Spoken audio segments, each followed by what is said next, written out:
Jadi mau live ya Mbak, lagi di hotel mana ini ya? Hotel Venetian ya. Sebentar ya. Soalnya anakku ngomong, Mami, aku belajar bahasa lagi. Nggak tahu bahasa apa yang dia pelajari hari ini. Lagi liburan. Oh, aja deh sama mau.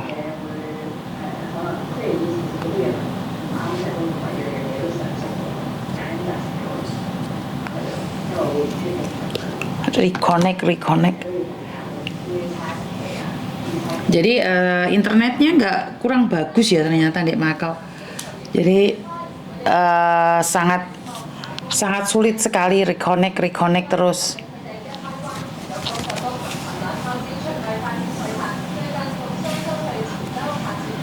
Wah,真係唔係咁好啊！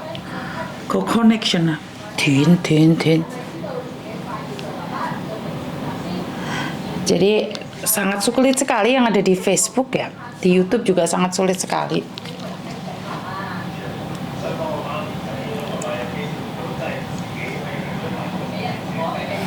Siap. Piye kabare Mbak ya? Ki lagi liburan nih. Lagi liburan sedino ora live aku bingung. Aku ya bingung, Mbak.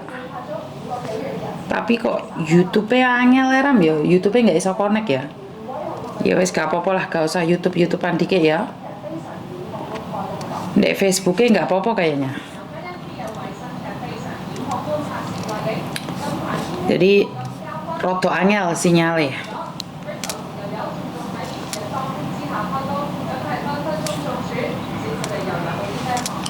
Lagi liburan. Anak wadus aja rame ya, bigo sama Facebook dulu ya wes, menurut kalian kurang penak piye toh? Kene iki wis penak terus. Oke, jadi piye kabare? Kangen aku apa ora? Nggih daster hari ini dasteran. Halo. Halo, assalamualaikum, selamat malam Miss Yuni. Assalamualaikum, waalaikumsalam. Aduh, jenengan ngerti ya saya lagi liburan ya, ada apa kok suaranya serak-serak basah ini? Begini Miss Yuni ya, maaf di sini aku mau nanya-nanya karena ini bukan saya pribadi yang ada masalah, tapi saudara saya ya Miss Yuni. Oke, tapi bukan ngibah kan Mbak? Bukan ngibah kan? Bukan mau mengenyek orang atau menyebarkan aibnya atau ngerasani enggak kan? Bukan ya? Bukan. Ini keponakan saya ini kan kurang lebih 7 bulan overstay ya Miss Yuni. Terus hari ini dia ditangkap sama Pak Polisi kayak gitu. Saya sebagai kakaknya juga jujur sedih, tapi saya sadar kalau dia itu salah.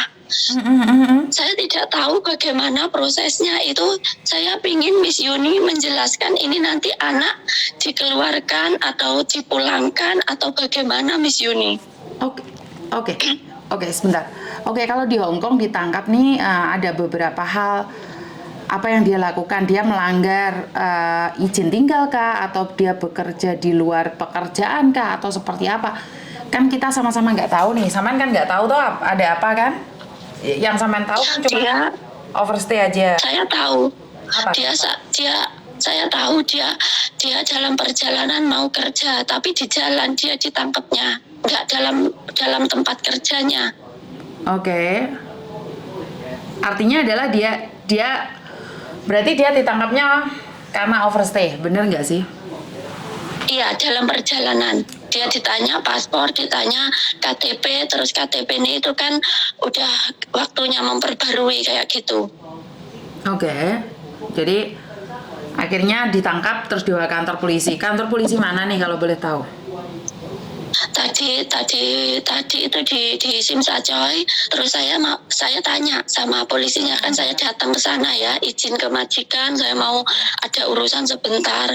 Terus saya datang ke sana, saya tanya, aku pengen ketemu sama dia sebentar, nggak boleh kan sama polisinya. Terus saya tanya, ini anak mau kapan keluarnya? Terus polisinya bilang nggak tahu, mungkin ini mau dipulangkan ke Indonesia kayak gitu, Miss Yuni. Oke, sebenarnya saya tidak tahu ya seperti apa prosesnya dan bagaimana. Menurut pengalaman saya aja ya, saya jawab aja ya. Menurut pengalaman saya nih, Iya, Miss Yuni. kalau ada anak overstay itu ada dua kemungkinan. Kemungkinan dia di penjara, kemungkinan dia dilepas. Oke, kalau kemungkinan dia di penjara, diproses terus dideportasi. Tapi kalau di penjara, diinterogasi terus dilepas lagi, itu berarti dia punya rencana untuk ambil paperan. Ambil paperan adalah begitu. Betul, ambil paperan adalah dia berhak untuk tinggal di sini. Nah, masalah penjaranya berapa lama untuk anak paperan itu tergantung. Ada yang 2 minggu, ada yang 1 bulan, ada 2 bulan, ada yang 3 bulan, ada yang 5 bulan, ada yang 6 bulan. Jadi saya tidak tahu ini kasusnya saudara Ninjenengan yang seperti apa dan bagaimana. Makanya saya tidak bisa ngasih tahu nih seperti apa keputusannya karena satu-satu orang nggak sama. Iya, untuk dasarnya ya Miss Yuni, saya secara garis besar saya tahu dia itu kesalahannya dia overstay itu saja. Selain itu kayaknya nggak ada, ya itu cuman sekedar overstay, dia cari kerjaan di luar, tapi pas ketangkepnya itu dia di perjalanan di MTR. Iya, tapi kan keputusannya salah benar atau penjaranya berapa lama kan saya tidak tahu. Makanya saya tidak bisa mengatakan berapa lama. Karena itu saya menurut pengalaman saya ada yang 2 minggu, ada yang 1 bulan, ada yang 3 bulan, ada yang 6 bulan, ada yang 15 bulan. Sekali lagi saya tidak bisa benar-benar tahu berapa lama karena sampean dan saya tidak tahu kasusnya apa.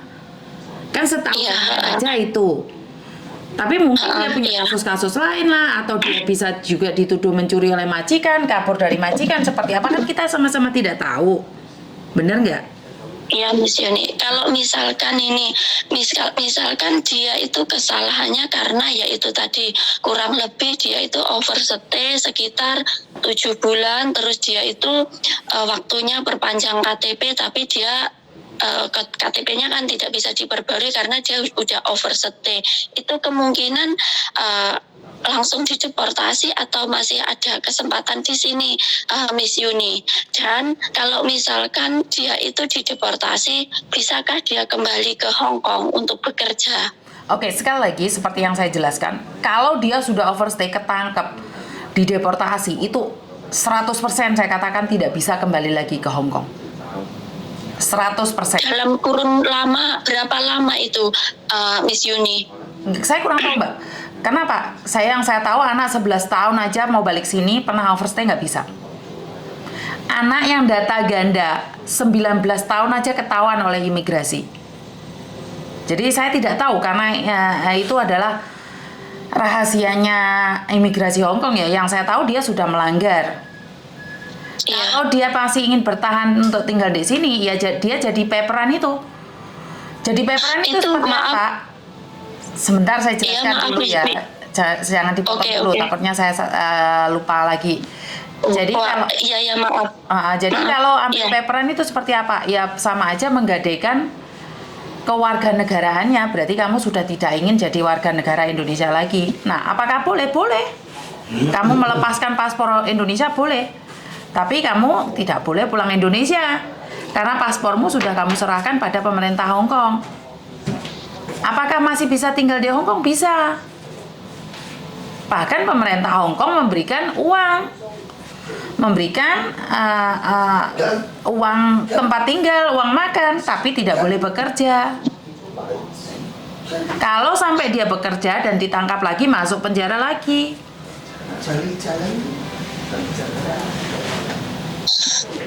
Kalau misalkan dia itu memang mengambil keputusan untuk jadi paperan, untuk selamanya dia tidak boleh kembali ke Indonesia kah? Karena untuk syarat menjadi paperan itu harus ada syaratnya loh, Mbak. Kenapa dia dikasih paperan? Karena nyawanya terancam. Kalau enggak berarti dia berbohong.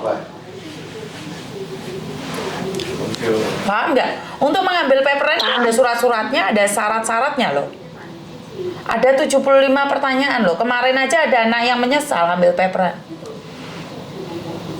Saya takutnya juga kayak gitu Kak, Miss Yuni, karena gini loh, aku takutnya sekarang dia sudah tidak bisa dihubungi ya, terus dia mengambil keputusan yang sebenarnya kayak apa ya, kayak merugikan diri sendiri sebenarnya. Kalau emang jalan terbaik itu pulang ke Indonesia, kan mending pulang ke Indonesia gitu daripada jadi paperan, tapi risikonya kayak gitu. Tapi di sini saya tidak bisa menghubungi dia gitu loh. Oke. Aku takut dia sudah salah, tapi dia salah langkah lagi gitu. Karena orang salah itu insya Allah kan bisa berubah, bisa memperbaiki kesalahannya dari kejadian yang kemarin gitu, Miss.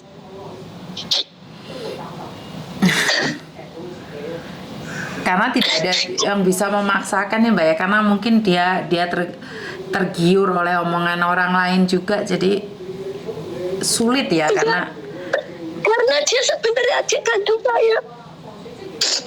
Dia adik kandungmu? Iya.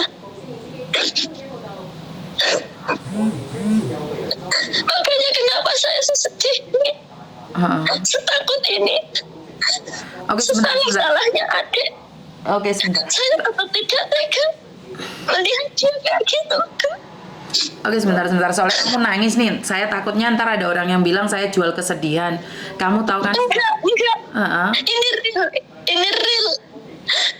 Karena saya tidak tahu harus bagaimana. Terus saya lihat Miss Yuni kan curhatan para TKW tentang masalah anak OS apa gitu. Jadi saya untuk cerita ke teman itu nggak berani. Saya langsung hubungi Miss Yuni. Mungkin ini jalan terbaik gitu, insya Allah. Oke, kenapa kamu berani cerita sama saya sayang? Padahal kalau cerita sama saya itu masuk YouTube sama Facebook. Kenapa kamu ambil keputusan? Nggak apa-apa karena saya nggak nyebut nama. Jadi ini bisa jadi pelajaran teman-teman lainnya untuk berpikir 2 kali di negara orang itu harus bagaimana kayak gitu, Miss.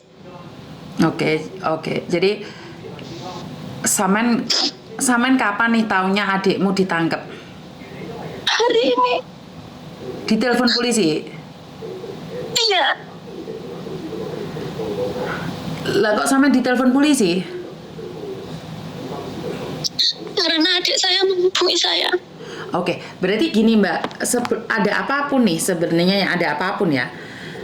Karena polisi pasti menanyakan apakah ada keluarga yang mau dihubungi atau seperti apa. Jadi kalau adikmu masih menginginkan untuk menghubungimu, itu biasanya polisi juga akan menelponmu. Saat di sidang lah, saat seperti apa itu biasanya polisi akan mengizinkan untuk menelponmu. Tapi saya sendiri juga takut nih, soalnya ini jujur ya, biarpun itu ibaratnya namanya adik kandung, tapi untuk sifat dan kelakuan itu kan nggak sama kan. Itu emang langit dan bumi, tapi ketika dia ada masalah, jujur hati saya juga sakit, saya nggak tega. Terus saya sendiri di sini kan kerja sesuai dengan isi kontrak, saya harus mematuhi peraturan saya. Kalau di Hong Kong itu harus kerja itu harus bagaimana, jadi otomatis kalau misalkan saya terlibat banget dengan urusan dia, saya juga kan ibaratnya saya mempertaruhkan kerjaan saya juga nggak berani, Kak. Terus saya harus bagaimana? Miss Yuni, siapa yang mau bantu kayak gitu? Oke. Sekali lagi, sebenarnya nggak perlu khawatir ya kalau masuk penjara di Hong Kong ya, karena di Hong Kong itu tidak ada politik-politikan di dalam penjara ya. Dia menjalani hukumannya, dan kemungkinan besar nih kalau sidang atau apa dia itu diizinkan pegang HP, telepon. Kalau dia tidak bisa pegang HP, dia bisa request untuk telepon kamu sayang. Jadi kalau ada telepon yang tidak ada nomornya itu biasanya adalah dari penjara. Jadi sebenarnya apakah sengenes apapun, karena ada beberapa anak yang cerita sebenarnya di Hong Kong itu apa ya, bukan di penjara itu sangat bagus ya, enggak juga. Tapi nggak perlu khawatir gitu loh. Saya takut kan gini Miss Yuni, kalau misalkan itu paperan kan bener ya, ini saya jujur, saya sama sekali tidak tahu itu tentang OS. Kalau misalkan ditangkap polisi itu gimana peraturannya. Jadi setelah saya dengar kayak gini, jujur saya takut banget. Saya ketakutan sekali. Ini nanti kalau misalkan benar-benar dia mengambil paper, gimana suatu saat dia tidak bisa kembali ke Indonesia, sedangkan kita asalnya dari Indonesia, keluarganya asal-usulnya dari Indonesia, gitu Mas. Oke, jangan berpikir terlalu panjang. Tidak semua seburuk yang kamu pikirkan. Yang penting sekarang berdoa dulu. Keluarga yang ada di Indonesia sudah tahu belum? Tidak, aku kasih tahu karena saya tidak mau orang tua apa gitu berpikir, ya otomatis kan dia mikir kan itu belum tak kasih tahu. Ya cuman langsung saya dari tadi dari kantor polisi Siusa Coy, ya nangis ya, jujur sepanjang jalan aku nangis. Yang aku ingat langsung aku harus minta bantuan siapa, yaitu langsung ingat Miss Yuning ini. Oke, jadi terima kasih udah inget saya sedih. Dan sekali lagi saya bilang nih, doa satu orang nggak didengar. Kalau doa banyak orang pasti didengar. Kenapa tidak berkata jujur pada keluarga? Minta doa supaya dia tidak berpikir untuk ambil paperan. Bener nggak sih? Apakah kamu kuat nih suatu saat disalahin? Bener nggak? Gini, soalnya untuk keluarga itu kan ya cuman ibu kan, jadi nggak pengen ibu sedih. Oke. Gitu. Tapi berapa lama sampean bisa berbohong? Saya nggak tahu, tapi saya hanya pengen masalahnya selesai gitu aja tanpa orang tua atau keluarga di rumah tahu, ya gitu. Saya hanya ingin yang terbaik, kayak gitu aja Miss Yuni. Kalau saya pribadi berpikir seperti ini Mbak, saya pribadi nih, kalau ada masalah itu feeling orang tua itu lebih kuat. Kamu bisa berbohong sama dia, tapi berapa lama? Ini yang pertama. Dan kedua, kesehatan orang tua tidak menentu juga kalau kamu jujur. Sebenarnya kamu pikir lagi sih, kalau nggak jujur juga boleh, jujur juga boleh. Tapi kalau kamu jujur sama orang tuamu, kelebihannya adalah agar orang tuamu berdoa agar adikmu nih nggak berpikir untuk ambil paper. Jadi kamu bisa menjelasin ke orang tuamu, sayang. Ngerti nggak? Jadi apakah itu sangat berat sekali? Ya tentunya sangat berat sekali ya. Tapi aku cuman kayak gini loh Kak, aku tuh pengen setelah aku ke kantor polisi itu kan terus HP-nya sudah nggak bisa dihubungin. Terus aku scroll YouTube siapa itu, YouTube Miss Yuni itu kan ada video yang mending ada yang nyesel ambil paperan kayak gitu. Nah itu aku langsung ketakutan. Tapi aku mau ngasih nasihat ke adik aku, kamu jangan ambil paperan, kamu pulang aja gitu. Tapi nggak bisa Miss, itu aku sekarang takutkan. Aku takut dia salah lagi. Ini sudah salah ya Miss Yuni, dia udah OS, otomatis dia itu salah. Dan di kesalahannya ini aku nggak pingin dia melakukan kesalahan yang kedua kali lagi di negara orang Kak. Ngerti. Sekarang nih dia di penjara. Kita sama-sama tidak tahu apa yang dia pikirkan kan, bener nggak sih? Jadi ya, seperti yang saya katakan, doa bisa merubah segalanya. Karena itu saya bilang sama jenengan. Karena kita tidak bisa kontak telepon, kan kita bisa kontak batin sih sayang. Bener nggak sih kalau saya ngomong kayak gini? Yang bisa kontak batin paling dekat siapa sih? Kan ibu. Ya. Bener nggak? Kalau secara logika saya berpikir, kenapa saya bilang coba berjujur sama ibu? Karena ibu itu kontak batinnya paling kuat.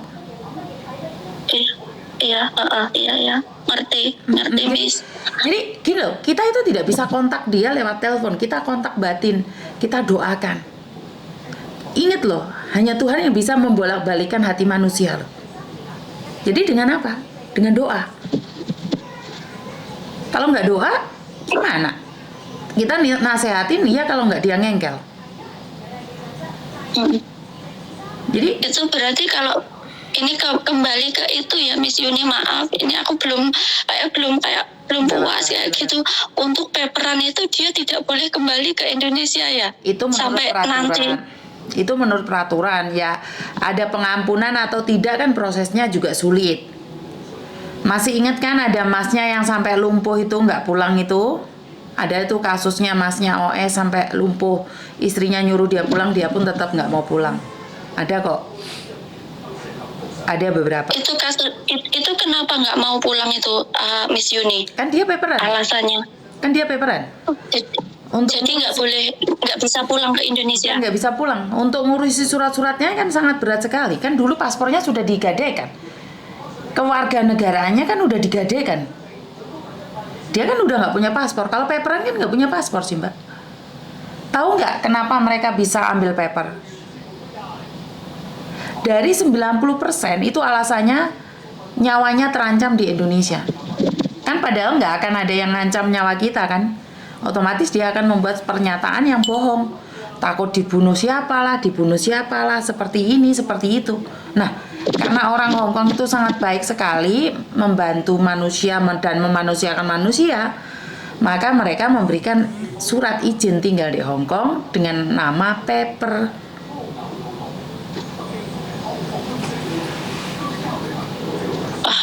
Paham ya. Kebanyakan anak-anak yang ambil paper itu kan bohong.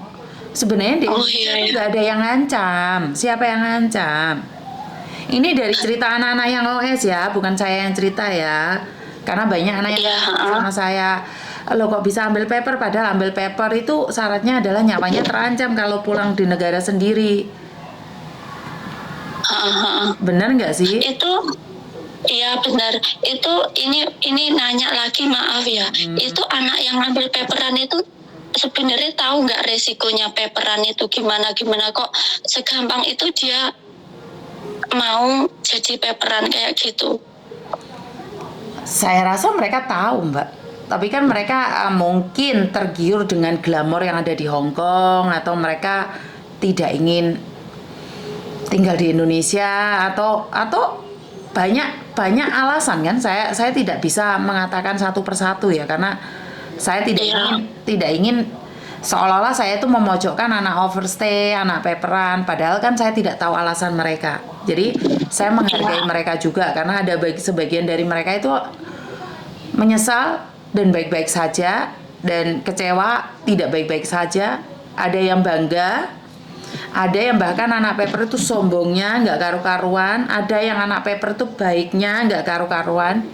Jadi saya tidak berani menghakimi satu-satu sama lain tuh, saya tidak menghakimi. Cuman resikonya ini berat sekali. Dulu itu pernah banyak sekali kasus anak yang sampai sakit-sakit, bahkan ada yang sampai meninggal dunia. Keluarganya aja nggak bisa ngelihat dia. Nah ini yang sengsaranya lagi, kalau keluarga yang ada di Indonesia sakit atau bapak ibu meninggal itu nggak bisa langsung pulang. Lah wong yang bekerja, punya majikan, yang punya surat izin tinggal aja, ada apa-apa di Indonesia nggak bisa langsung pulang, apalagi yang sudah nyata-nyata menggadaikan kewarganegaraannya. Bener nggak sih? Iya. Nah, jadi apakah saya melarang kalian ambil paper? Enggak, terserah.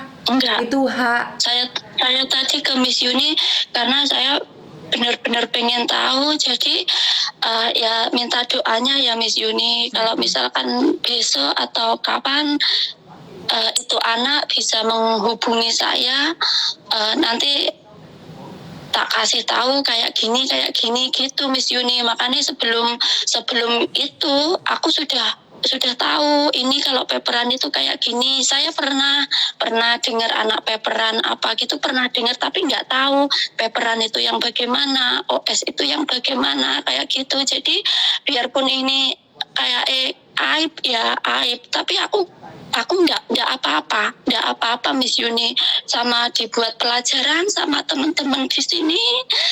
Kerja di negara orang itu ya baik-baik saja diniatkan dengan niat hati yang baik, nggak usah kau-kautan, nggak usah gimana gitu, biar nggak repot diri sendiri gitu aja. Oke, jadi karena sama harus mentok nih, nggak bisa mikir kemana-mana, tanya Miss Yuni aja gitu ya? Iya, sebenarnya saya dekat ke rumah ya, aku juga kerjanya di Hinkeng. Oke. Cuman hari ini sebenarnya nih, saya kasih tahu jenengan saya ada di Makau. Oh, di Makau. Oh, maaf Kak, maaf kalau gitu mengganggu Nggak waktu apa-apa. libur Miss Yuni. Nggak Maaf apa-apa. banget Miss Yuni. Nggak apa-apa. Terima kasih buat saran serta penjelasannya tentang masalah ini. Semoga Allah membalas kebaikan Siap. pada Miss Yuni. Siap. Matur Mbak Nun, nggak usah sedih ya. Ya kalau dibilang nggak usah ya harus, karena saya di sini juga kerja, jadi saya harus tanggung jawab sama pekerjaan. Tapi kalau sedih takut banget. Ingat, kalau sampean nggak fokus sama pekerjaan jenengan, takutnya ntar punya impact yang tidak baik pada pekerjaan jenengan, dan majikan punya aura jelek ke jenengan. Ngerti? Iya, saya juga harus harus amanah dengan tanggung jawab sama pekerjaan saya. Jadi saya sebisa mungkin juga harus kuat, biarpun ini sangat menakutkan. Karena itu Terima kasih Miss Yuni buat waktunya. karena itu sampean harus fokus sama jenengan sendiri ya. Ingat, tidak ada masalah tanpa solusi. Jadi tetap sabar di situ. Amin, ya. Terima kasih buat waktunya, buat Miss Yuni dan keluarga. Semoga semuanya diberkahi, dan buat teman-teman pejuang sesama pejuang devisa, salam sehat, salam semangat, dan salam niat hati yang baik. Itu aja di negara orang. Siap. Matur nembah nuwun nggih. Fokus sama pekerjaan jenengan nggih. Iya, terima kasih. Selamat malam. Assalamualaikum warahmatullahi wabarakatuh. Waalaikumsalam warahmatullahi wabarakatuh. Minum air dulu. Bye-bye. Oke. Hati cerita libur aku. Dengar voice Mbak E nangis kepier-pier, jadi bingung saya. Saya nggak tahu harus ngomong apa ini. Jadi kadang-kadang saya tuh Assalamualaikum Miss Yuni.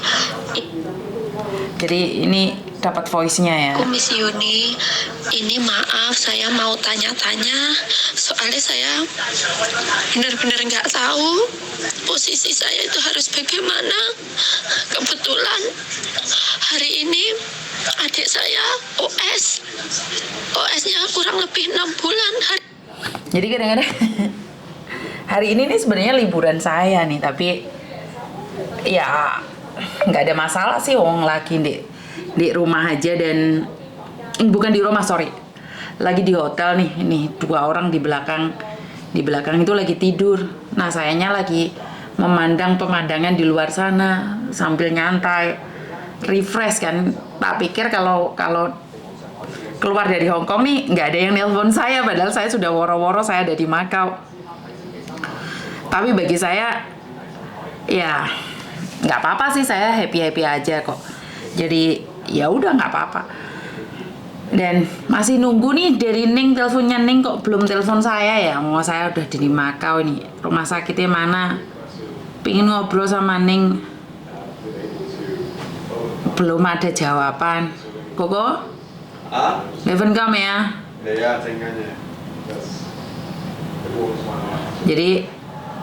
Jadi buat Mbak E, terima kasih sekali.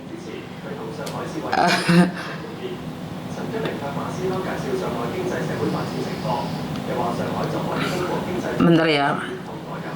Jadi saya banyak saya ada nih satu voice ya, saya kurang tahu dari mana. Voice-nya Bang Martin mengatakan apa ya tadi ya? Sebentar. Ada, cuman saya belum berkomunikasi dengan Bang Martin tentang sesuatu apa saya kurang tahu ya.